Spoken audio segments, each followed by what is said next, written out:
Hello, everyone, and welcome to Fanzine Galaxy.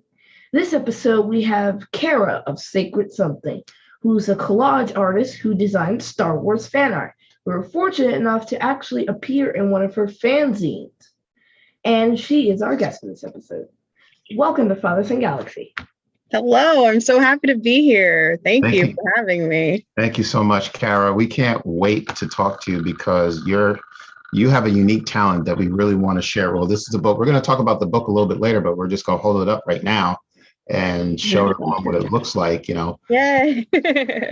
Obviously, if you listen on audio, you want to go and check this out on our YouTube channel. We're going to talk about. We'll also post a picture on our community board. Sure, exactly. Yes, we will. All right. So thank you once again for joining us. Of course. Thank you.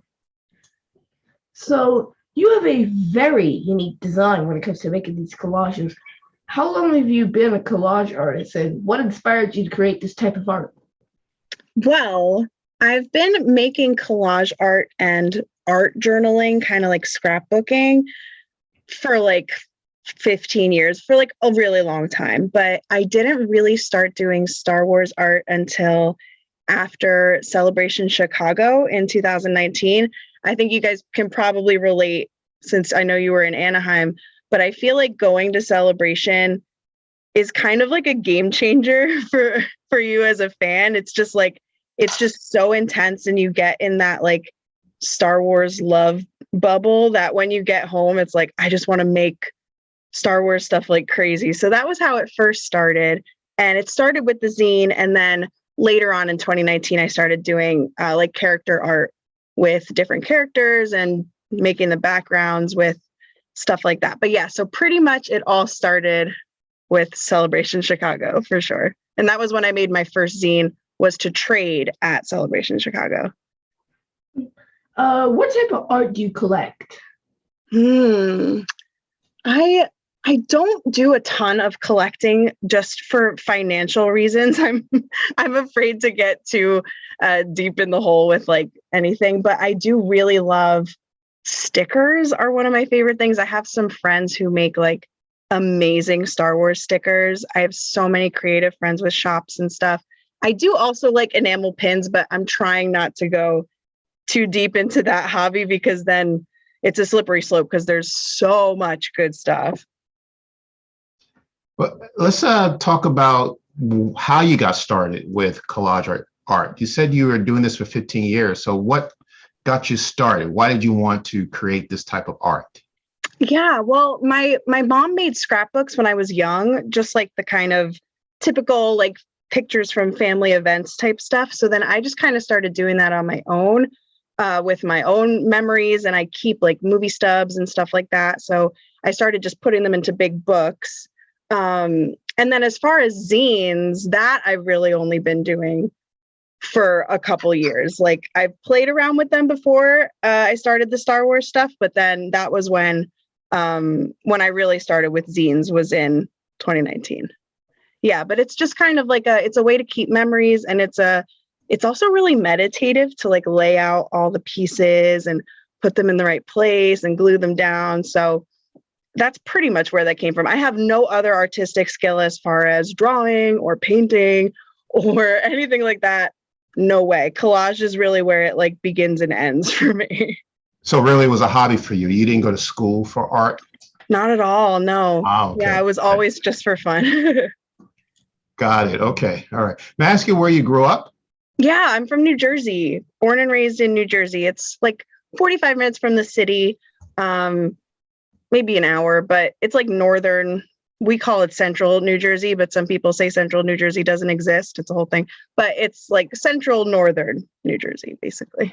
Yeah. So you say you grew up in central New Jersey. Actually, we lived in New Jersey for a little bit. We were in North Jersey, West Orange. I don't know if you're familiar with that. Okay. Yeah, it's a little Jersey. Further from me, but yeah, that's awesome. Cool. Right. And did you grow up with a big family? No, very small. I'm pretty much an only child. I have 2 half brothers, but they're like way older than me, so it kind of I felt like an only child growing up, and just generally a really tiny family. Yeah. Yeah. Okay. And so I was watching some of your YouTube videos, and you mentioned that you. Well, actually, what I want to say is that I admire how you keep things over the years, because I was thinking about the things I used to collect when I was younger, like movie stubs. Yeah. And show bills, when you go into the Broadway theater, and keeping those, or old comic books that at some point they yellow turn and old, faded. right, and you can't keep them anymore. But Exactly. I never had the idea of like maybe taking a portion of that as memento, and maybe saving it and creating a collage out of it. So I thought it was Yeah. very, very nice. It's just something that I never thought of. I would just put things in a junk drawer, and then at some point I said, Mhm. I got so much junk, I just throw it out. But it's Totally. very smart of you to keep all of this and save it and preserve it in these journals that we're looking at. So it's very nice, very good. Thanks. It's really fun to look back Yeah. on it too. It's cool. And I've done it forever. I've always saved everything. Probably stuff that like was garbage, but I would save it anyway, Mhm. you Yeah. know. Yeah. Do you know any other collage artists who inspire you? Anyone else who does this type of art? There's a couple there's so many collage artists, although a lot of them do digital collage. So we use like an iPad and fancy stuff. And I think that's really cool. I just can't relate to it because I don't have that skill set at all. But there are a few. There's a one artist, Morgan Jesse, I forget his last name, but he just did a huge collage with like all these little tiny people.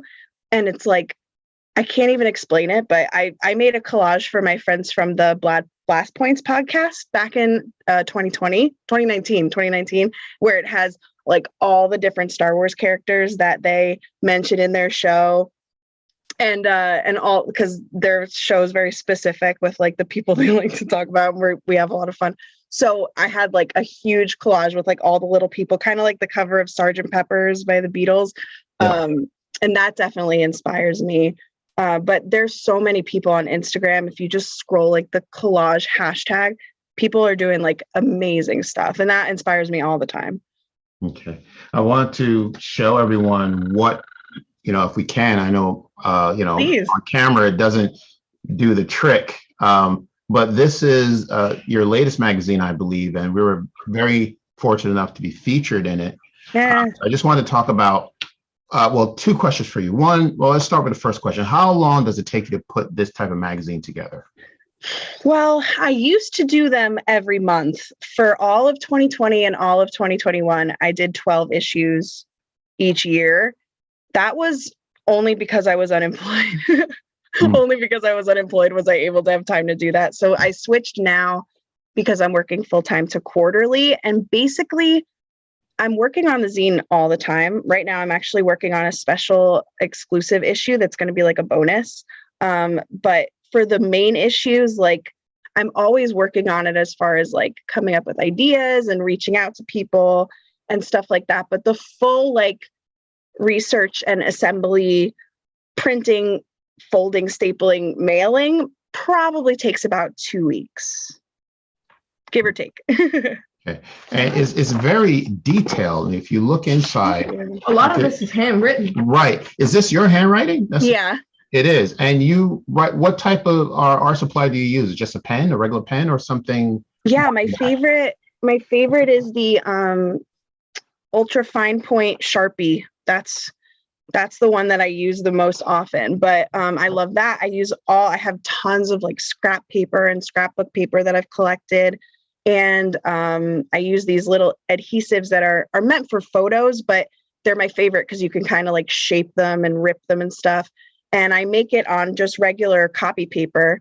Like I put the pieces together and then it gets scanned and then printed and then folded. And it's very old fashioned in that way. Fanzines have been around since the 50s or 60s, even like the very early days of sci-fi.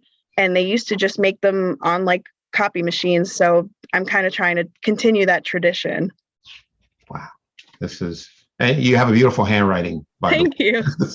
This is wonderful. And so you pretty much just take, for example, the top letters here, you just cut them out and paste them on a piece of cardboard paper and then scan them in, or? Yeah, it's all on regular. I actually, because I'm working on something, I have a lot of stuff right here, but I just fold like copy paper, just regular 8.5 by 11 in half. And then I make the zine onto the 8.5 by 11. And then when it gets scanned, it's scanned like both sides. And then printed when I get it, it's just a big stack of 8.5 by 11. And I fold it basically. It looks kind of like the Loki font from the TV show with all those misnamed sweaters. I love that. I love Loki very much. Yeah, I actually collect magazine letters too, and I keep them in these little drawers. So they're organized, but I'm always collecting letters and stuff. So I have like way more than I could ever need, which is good. But yeah, that's been like a more recent thing. I love the magazine letters, kind of ransom note type font. It's very fun. And besides the Sharpie pen, obviously you're using glue. What else? Do you use any other supplies in the paper? I print a lot of stuff, like all the pieces and pictures, and sometimes like the titles and things I'll print out. I'll use like a funky font and then print that out and cut it. But that's really it. And then obviously if I need pictures of like things from Star Wars, then I print those too. But yeah, that's really the most of it. Since I'm not a drawing person or painting person, it's none of that kind of stuff really. It's just pens and paper and glue. Yeah. And your magazine comes out quarterly? Quarterly, yeah. Okay. This year it's quarterly. Next year, I'm not sure how it'll be. Most likely quarterly, if not something else. But quarterly it seems like the trend for right now. And how do you go about knowing what you're going to feature for each issue? Yeah, I start usually with the previous one. I'll be thinking about the next one. A lot of people give me really great ideas, which is great. Or if people want to write something, and they'll just be like, can I write about the High Republic or whatever? I'm like, please, because I'm really super behind on the book. So I'm like, please, please, please do that, because I love having it in the zine. So people will come with ideas. And then if there's like a podcast like you guys that I think is really cool, I like to have a podcast feature. Sometimes I'll have a shop feature from somebody who's running a fan shop. And yeah, I just kind of like pull stuff and I'll write stuff down if it comes to me. And then obviously if something big like Andor is happening, that's definitely going to be in this next issue. Although I don't think it'll be over before the issue goes out, that's a little stressful, but yeah. I definitely want to talk about it because it's like ruling my mind. So that kind of thing, like, or Tales of the Jedi, like if there's a specific thing that's like really going on, I'll know that I'm going to cover that in the issue. And then, yeah, just kind of mess around. And I like featuring fan artists a lot too. Just people I come across, I'll just ask them if I can have them in the zine, basically. So where could we go if we wanted to purchase your fanzines and artwork? Yeah, so I have a link to I do everything through Google Forms. In my Instagram, I'm only on Instagram, not on Twitter. So in my Instagram bio, it's Into a Larger World by Kara. Into a Larger World is the name of my zine. And in the bio of my Instagram, there's the link for the shop. And coming up for the holidays, I'm going to be offering the bundles of the zine by year, as well as individual issues if you just wanted to like pick out a couple for somebody to send it to them so they could get an idea of what it's like, because I really like to do that. So. All right. So. Okay. All right. Well, you were just talking about Andor and Tales of the Jedi. So we're fast approaching the end of 2022. Yeah, I mean, it went very quickly. I mean, I just imagine a year ago, we were talking about 2023, how big this year was going to be. And now it's almost over. We got a lot of Star Wars, this year. So you know what else we got? We still got some Marvel stuff coming. That's true. I'm so excited for it. I read the early reviews that it's good, and I'm really excited. Yeah, we're absolutely excited. We all are. Yeah. I'm bursting out of my seat to see this show. It's close. It's so soon. It's only a few weeks away. So as far as Star Wars, what are your favorites of this year? What stands out for you this year?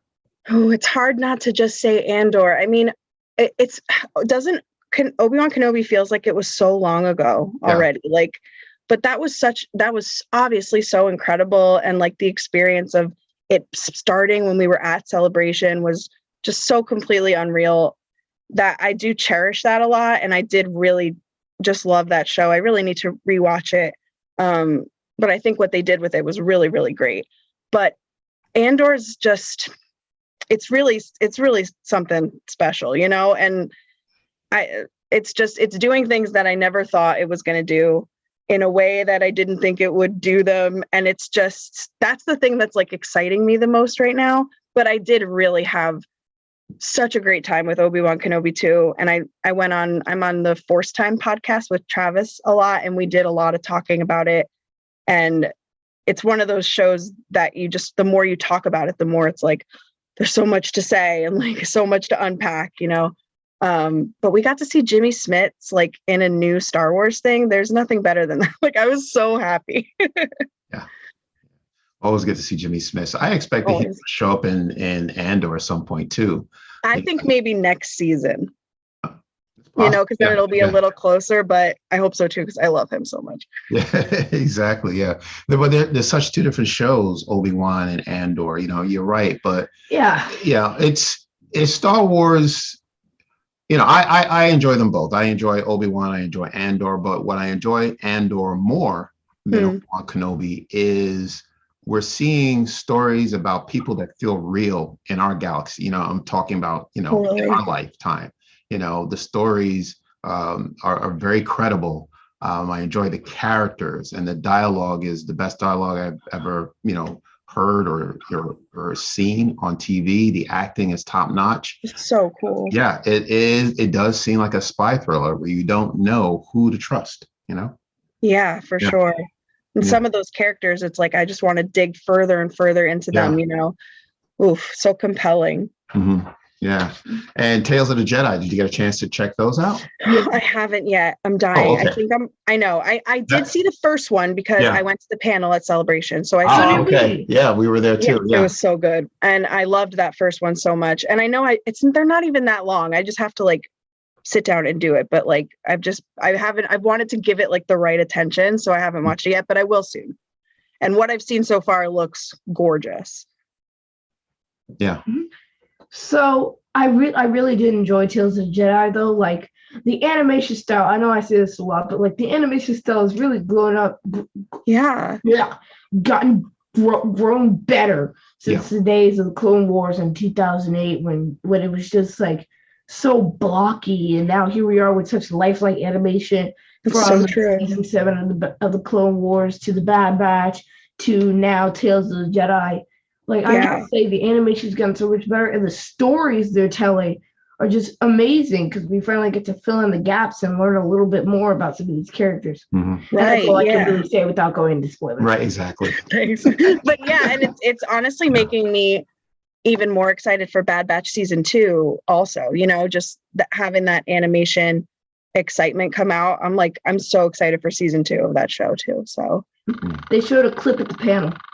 Yes, I was there. I saw it. It was great. Totally. Mm-hmm. So good. Yeah, absolutely. Is there a preference? Do you enjoy the animation more than a live action, or do you enjoy them both the same? I feel like I'm probably more invested in the live action, but I do really enjoy all the animation too. Like Clone Wars season 7, I thought was like transcendent. It was so cool. And I really, really loved Bad Batch a lot. Like that story was so awesome. And I love those guys, those characters, and the whole thing with Crosshair. Oh my God. It's just, I can't wait to see what's going to happen with Omega and everything. Really good. Same here. How'd you come up with the title Into a Larger World? It's funny. I don't really remember why I picked it. It's such a big moment in A New Hope when Obi-Wan says it to Luke, you're taking your first steps into a larger world. And maybe it's like, I could say something kind of trite, like it was my first steps into a larger world of being obsessed with Star Wars. But I think because it just reminds me of the feeling I get when I watch A New Hope, which is just like pure joy, you know? Was that your introduction to Star Wars? Was that the first film you saw, A New Hope? Probably, but my most memories of childhood is watching Empire Strikes Back the most. I think it was probably my brother's and my dad's favorite. So I think that was just the one that we watched the most. I don't really that's my earliest memory. And then my second earliest memory is seeing Attack of the Clones in the theater. And I remember I loved it. And I think my brother was kind of weirded out by it at the beginning. And I was like, I loved it a lot. Mhm. That's my other earliest Star Wars memory is just really loving Attack of the Clones. Yeah. All right. Well, where can people find you?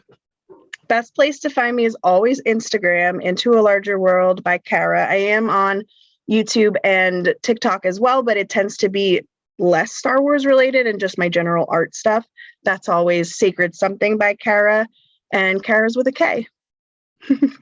And then I just two more questions I wanted to talk to you about before we end. One is, can you tell us more about the Force Time podcast? I'm not sure how often you're on there, if you're a regular or are you there as a guest, but tell us about the podcast. Yeah, I'm definitely semi-regular. It's hosted by Travis Bryant, who's a really great pal of mine.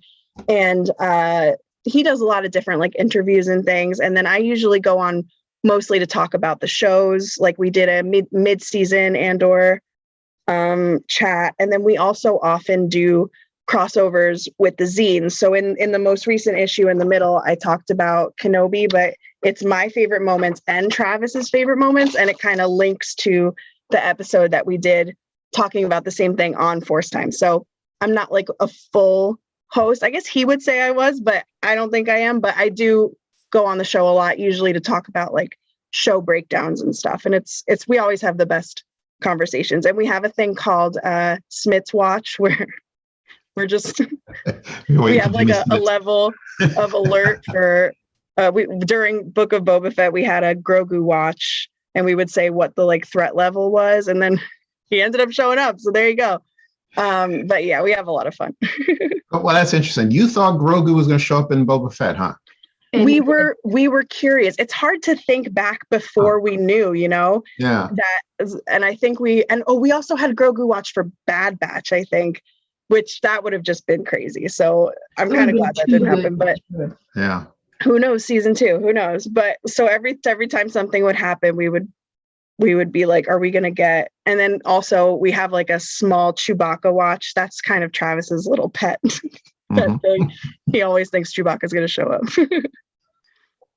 Why not? Why not? Absolutely. You could show up anywhere. All right. So we were talking about 2022 coming to an end.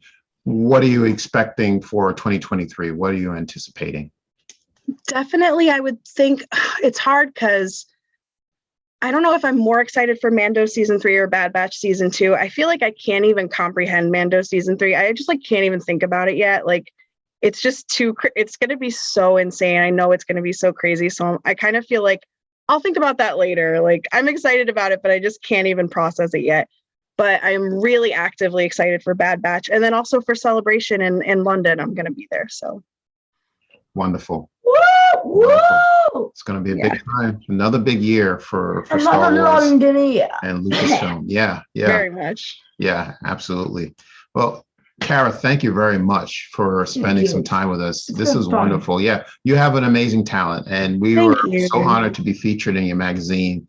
And when we saw the end result, we just, we were floored by it. So we had to have you on the podcast and just, get to know a little more about you. So thank you so much. Of course. Thank you. I'm so glad that you liked how it turned out, and you guys are awesome. So I tell people about you guys all the time. So. Well, thank you so much. That's wonderful. Thank you. Keith, where can people find us? Well, you can find us Apple Podcasts, Spotify, Stitcher, Radio Public, Amazon Music, Audible, or basically wherever you get your podcasts. Check out our website, fanzine.com. Please donate to our Patreon page. Visit our socials, Twitter, Facebook, and Instagram at Fanzine Galaxy. And check out our Spreaker page as well. But before we end there, the fun doesn't stop. We have just today launched our merchandise store, and we have lots of new things for you to buy. And for the next 2 weeks, there'll be a 15% discount on everything in the store. So go buy it now. Okay. You will buy our merch. Okay. So I just want to let people know that we'll be back on Wednesday. We're going to be doing our spoiler review of episode 9 of Andor. Wow, it's almost coming to an end. 4 more episodes, including this one coming. So we're looking forward to that. And that is it. So if there is nothing else, all right. Okay. Thank you very much once again, everyone, for this episode. Kara, thank you again for joining us. Thank you. All right. Take care. It's an honor. All right, everyone. So until next time, take care. And we will see you again.